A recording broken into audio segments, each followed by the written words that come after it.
শ্রী শ্রী হরিলীলামৃত গ্রন্থ থেকে পাঠ করছি পূর্ণব্রহ্ম শ্রী শ্রী হরিচাঁদ ঠাকুরের জন্ম বিবরণ। শোনো ঠাকুরের জন্ম বিবরণ,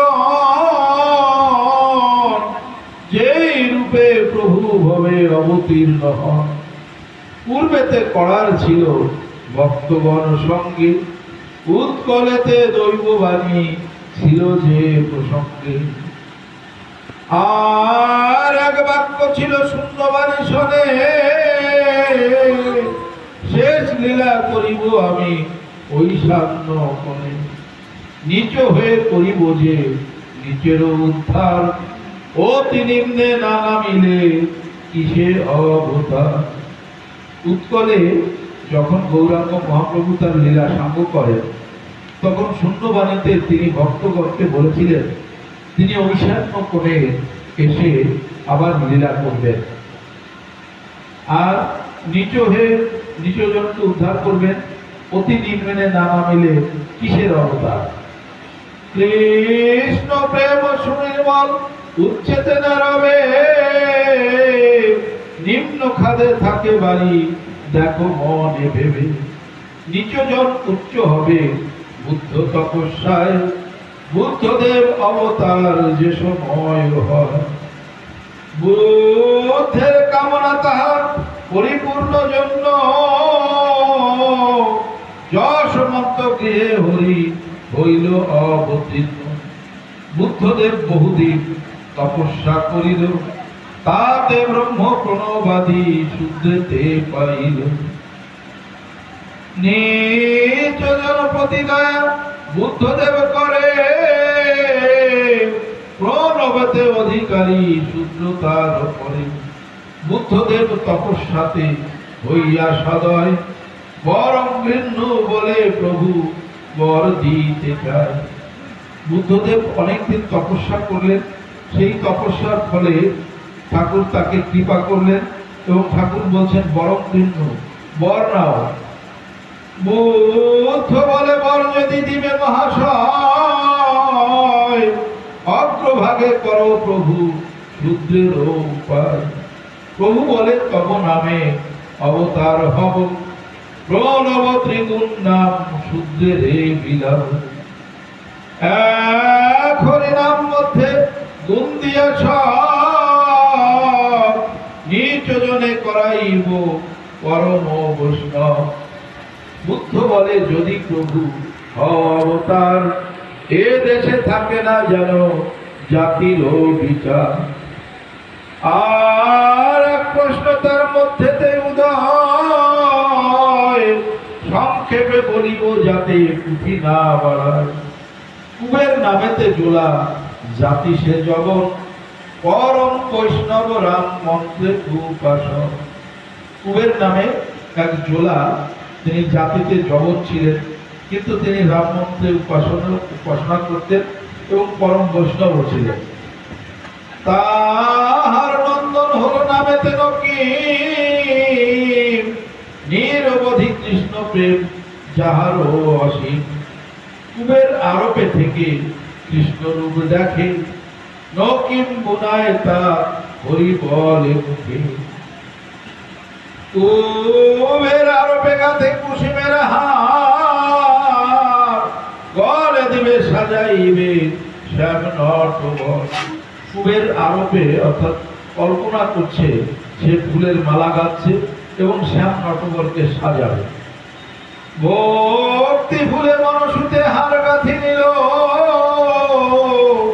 সেই মালা ত্রিভঙ্গের গলে তুলে দিল। চূড়ায় ঠেকিয়া হার নাহি পড়ে গলে, দিতে হার পুনর্বার চূড়ায় ও ঠেকিলে। নকে মার পেতা বুনায়েছে হাতে, মুখে হরি বলে কৃষ্ণ দেখে আর পেতে। বাপের আরোপ দেখি নকিমের সুখ, বলে হাত আরো কিছু উপরে উঠু।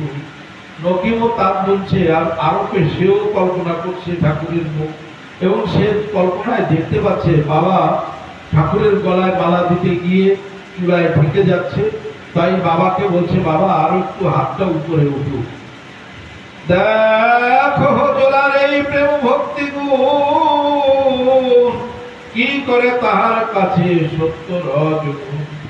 তার ব্রহ্ম অবতার হলো যে সময়, কুবেরের কীর্তি রাখিলেন এ ধরায়। কুবেরের তোড়ানি খাইবে যেই জন, তার হবে দামে ব্রহ্ম রূপ দর্শন। আর এক প্রস্তাব যে আসিল তাহাতে, একদা নারদ মুনি গেল বৈকুণ্ঠেতে। বিষ্ণুর প্রসাদ মুনি খাইল তথায়, কৈলাসেতে আসি মুনি হইল উদয়। শিবেরে বলেন মুনি হর্ষিত মন, অর্থ হইল শ্রীনাথের প্রসাদ ভালো। শিব বলে আমার এত দিলে না কিঞ্চিত, প্রভুর প্রসাদে মরে করিলে বলছি। বিষ্ণু প্রসাদ খেয়ে আসলো নারদ, এসে কৈলাসে এসে শিবকে বলছে, আজকে বিষ্ণুর প্রসাদ ভাজন হয়েছে, প্রসাদ খেয়ে এসেছি। শিব বলে আমাকে তো কিঞ্চিত দিলে না, তখন আমাকে তুমি বঞ্চিত করলে। নারদের নখাগ্রে প্রসাদ কলা ছিল, প্রেম ভরে হরের বদনে তুলে দিল। নারদের নখাগ্রে নখের কোনায় সামান্য প্রসাদ ছিল, সেই প্রসাদ হরের অর্থাৎ শিবের মুখে তুলে দিল। প্রেমে মত্ত হইলেন নারদ শঙ্কর, বঞ্চিতা হইয়া গৌরী করে অঙ্গীকার। আমি যদি সাধ্বী নারী হই তব ঘরে, এ প্রসাদ বিলাইব বাজারে বাজারে। তপস্যা করিল হরি বর দিতে এলো, প্রসাদ বাজারে বিকি বর চেয়ে নিল। বুদ্ধদেব বাসনা শ্লোক কমলা রন্ধনা যুক্তা ভোজনে চ জনার্দন, কুক্কুরেণ মুখাৎ ভ্রষ্টা দেবানাং তুল্য আপি। বুদ্ধদেব বাসনা হইয়া গেল পূর্ণ, ঘরে ঘরে নিচ শূদ্র সবে হল। এই মতো দেখো নানা কারণ বশত, গোলক বিহারী হলো যশমন্ত সুত। অন্নপূর্ণা ঠাকুরানী ছিলেন শয়নে, কৃষ্ণদাস পুত্র কোলে আনন্দিত মনে। রামকৃষ্ণ মুখে বলে বলে কৃষ্ণদাস, প্রভুর অগ্রজ যিনি ভুবনে প্রকাশ। তারপরে শঙ্কর যিনি বলরাম, আপনি অনন্ত শক্তি সুন্দর সুধা। সেই অংশে বিশ্বরূপ গৌরাঙ্গ লীলায়, রচি গর্ভে জন্মিল এসে নদিয়ায়। বিরত্যাগী অনুরাগী সন্ন্যাসী হইল, পুত্র শোকে সচী মাতা কাঁদিয়া ফিরিল। যত প্রিয় বিষ্ণু অংশের স্বয়ং অবতার, কেহ না শোধিতে পারে মাতৃঋণ উদ্ধার।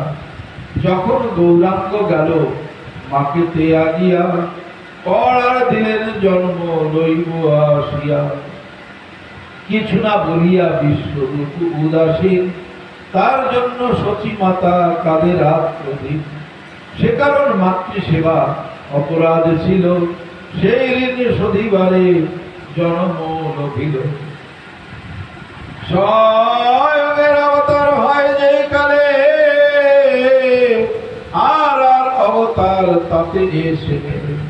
যিনি ছিল বিশ্বরূপ গৌরাঙ্গ লীলায়, তিনি কৃষ্ণদাস যশমন্ত পুত্র হয়।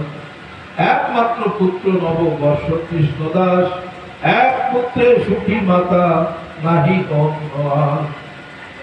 এর সময় প্রভুর মনে হলো অন্নপূর্ণা গর্ভ সিন্ধু কিন্তু পরকাশ। নানা রূপ বিভীষিকা দেখি অন্নপূর্ণা, ঠাকুরানী নিদ্রাযুক্ত নহে অচৈতন্য। জাগরিতা যেন কিছু নিদ্রার আবেশ, দেখে যেন জয়ধ্বনি হয় সর্বদেশ। যশমন্ত বলে প্রিয়া শুনহ বচন, যে রূপ আমার মনে জাগে সর্বক্ষণ, নবীন মেঘের বর্ণ বনমালা গলে, ঋগুপদ চিহ্ন দেখা যায় বক্ষস্থলে। পীতাম্বর ধর কপরজ পদম পূজে, শঙ্খ চক্র গদা পদ্ম শোভে চতুর্ভুজে। এইরূপ আভা মম হৃদয় পশিয়া, সে যে তব কোলে বৈশে দ্বিভুজ হইয়া। ঠাকুর প্রাণী বলে না নিশার স্বপ্ন, নিশাকালে প্রকাশ না করে বুধ জল। কৃষ্ণময় চিত্ত তব কৃষ্ণ প্রতি আত্মি, শয়নে স্বপনে দেখো ঈশ্বর শ্রীমূর্তি। ঠাকুর বলেন প্রিয়া নহে তো যামিনী, উদয় হইল দীপ্ত কর দীনমণি। ঠাকুরানী বলে তো বাতুল লক্ষণ, কিংবা দানবের কার্য না বুঝি কারণ। ঠাকুর বলেন যদি বাতুল লক্ষণ, তবে কেন দেখিলাম মুরলী বদন। ঠাকুরানী বলে তবে জ্যোতির্ময় রূপ, সে রূপ দেখিয়া ভাবো দিবার সব। শত সূর্য সমরশ্মি বায়ুতে মিশিল, অন্নপূর্ণা গর্ভে আসি প্রবেশ করিল। এ হেন প্রকারে মাতা হইল গর্ভবতী, ঈশ্বর ইচ্ছায় হইল বায়ু গর্ভে স্থিতি। শুভ গ্রহ নক্ষত্র শুভ লগ্ন হইল, মহেন্দ্র সুযোগে পুত্র প্রসব করিল। 1218 সাল শ্রী মহাবারুণী, কৃষ্ণ পক্ষে ত্রয়োদশী তিথি সে ফাল্গুনী। হরিশাল বরিশাল ভক্তগণে করে, নাহিক বৈদিক ক্রিয়া শ্রীবারুণী বিনে। এই শ্রীবারুণী একটা মাত্র বৈদিক ক্রিয়া, মতুয়াদের এই একটাই মাত্র বৈদিক ক্রিয়া করে, আর কোন বৈদিক ক্রিয়া মতুয়াদের নেই। ধন্য অন্নপূর্ণা হেন পুত্র পেল কোলে, তারপরে যশোদা যিনি ছিলেন গোকুলে। তারপরে ছিলেন নন্দ, যশোদার কান্ত, যশোমতি কান্ত এবে হলো যশোমন্ত। দুইজন তস্য পূর্বে ছিল, নন্দ যশোমতীতেই দাপরে হইল। কলিকালে জগন্নাথ মিশ্র শশীরানী, এবে যশোমন্ত অন্নপূর্ণা ঠাকুরানী। ধন্য রামকান্ত সাধু, ধন্য এ জগতে, প্রভু আসি জনমিলা যাহার ও ভরতে। প্রভুর জন্মখণ্ড সুধা